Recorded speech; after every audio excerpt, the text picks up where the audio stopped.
अगर आप एसबीआई के एटीएम से अक्सर पैसे निकालते हैं तो ये खबर आपके लिए, क्योंकि एसबीआई ने एटीएम से पैसे निकालने के नियमों में कुछ बदलाव किए हैं। जल्दी से बदलाव मैं आपको बता देती हूँ। एसबीआई ने एटीएम और ऑटोमेटेड डिपॉजिट कम विड्रॉल मशीनों से जुड़े चार्जेस में बदलाव कर दिया है। ये जो बदलाव है दूसरे बैंकों के एटीएम पर किए गए ट्रांजैक्शन पर लागू होगा। ये बदलाव इंटरचेंज फीस में बढ़ोतरी के कारण किया गया है। ये जो बदलाव है इसका सबसे ज्यादा जो असर है उन सेविंग्स और सैलरी अकाउंट्स होल्डर्स पर पड़ेगा जो नॉन एसबीआई एटीएम पर तय लिमिट से ज्यादा ट्रांजैक्शन करते हैं।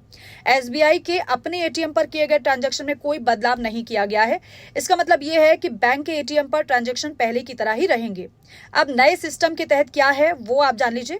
अगर कोई कस्टमर फ्री लिमिट खत्म होने के बाद नॉन एसबीआई एटीएम से कैश निकालता है तो उससे हर बार 23 रुपए प्लस जीएसटी चार्ज लिया जाएगा।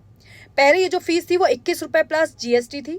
बैलेंस इंक्वायरी या फिर मिनी स्टेटमेंट जैसे नॉन फाइनेंशियल ट्रांजैक्शन के लिए फीस बढ़ाकर 11 रुपए प्लस जीएसटी कर दी गई है, जो पहले 10 रुपए प्लस जीएसटी थी। एसबीआई ने इस पर ही बताया है कि जो इंटरचेंज फीस में बढ़ोतरी के बाद एटीएम सर्विस की जो प्राइसिंग है उसकी समीक्षा के तहत ये बदलाव किया गया है। यानी कि सेविंग्स अकाउंट होल्डर्स के लिए फ्री ट्रांजैक्शन लिमिट में कोई बदलाव नहीं किया गया है। Regular savings account customer non SBI ATM पर हर महीने कुल 5 फ्री ट्रांजैक्शन कर सकते हैं जैसे पहले था। अगर इस लिमिट को पार किया तो उसके बाद ही आपको एक्स्ट्रा चार्ज देना पड़ेगा। सैलरी पैकेज सेविंग्स अकाउंट के नियम बदल दिए गए हैं।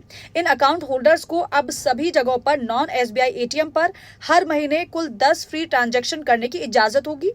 पहले इन अकाउंट्स में अनलिमिटेड फ्री इस्तेमाल की सुविधा थी, जिसे अब 10 कर दिया गया है। लिमिट पार होने के बाद इस पर भी नए चार्ज